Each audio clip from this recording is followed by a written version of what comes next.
राजकुमार भैया, सौरभ, डब्लू भाई, राहुल भैया,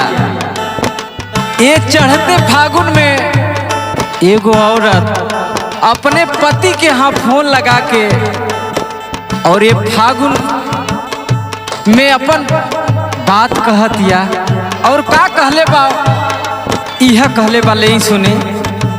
बहे लागल फागुनी बयारिया राजा जी,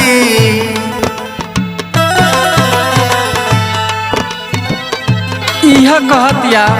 कि ये हमार बलमुआ हो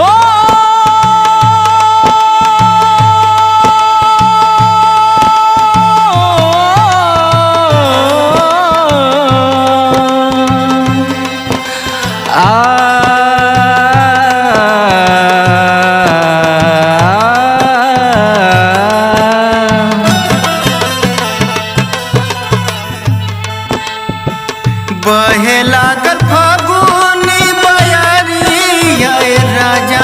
जी, बहे लागल फागुनी बयारिया राजा जी,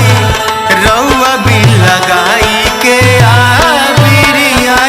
राजा जी, रउआ बिन लगाई के आबिरिया राजा जी, मातल जाता सागर शरीरिया राजा जी, मातल जाता सागर शरीरिया राजा जी, रउआ बिन लगाई के आबिरिया राजा जी, रउआ बिन लगाई के आबिरिया राजा जी।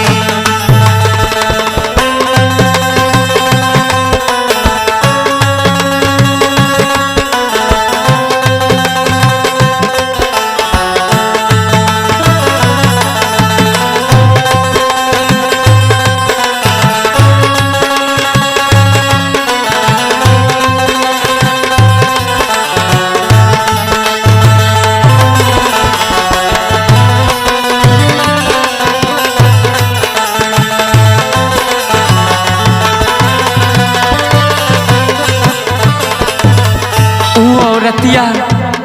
कहतिया कि ये हमार राजा जी, ये फागुन में सबकर बलमुआ घरे चली अलन, रउआ के फोन बस टिकट कटता, बस पगार मिले वाला बा, देखिए ना ठीक ना होई, सुनी हमार बात। फोनमा पे रोजे रोजे करीला बहाना, रउआ बिन घरे ना घोटात नइखे खाना,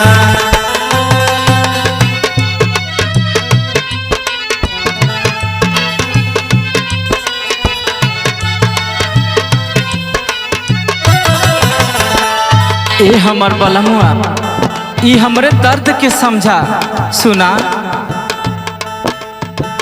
फोनवा पे रोजे रोजे करीला बहाना,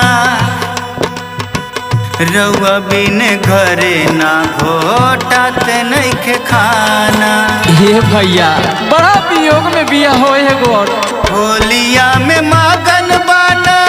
गारिया राजा जी, होलिया में मगन बाना गारिया राजा जी, होलिया में मगन बाना गारिया राजा जी, होलिया में मगन बाना गारिया राजा जी, रउआ बिन लगाई के आबिरिया राजा जी, रउआ बिन लगाई के आबिरिया राजा जी।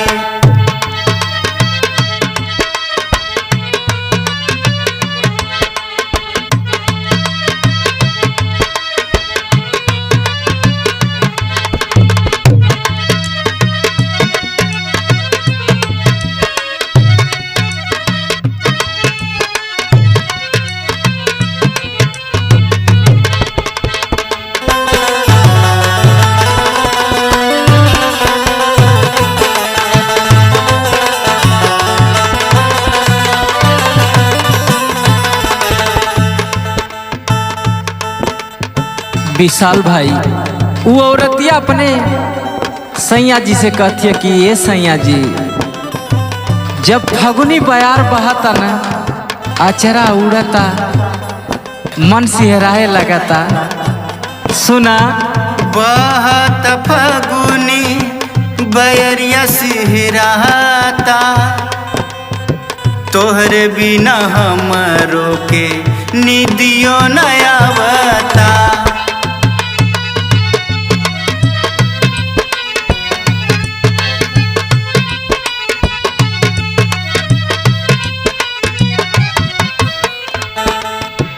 बहत फगुनी बयरिया सिहराता, तोहरे बिना हमरो के निदियो न आवता। बहे लागल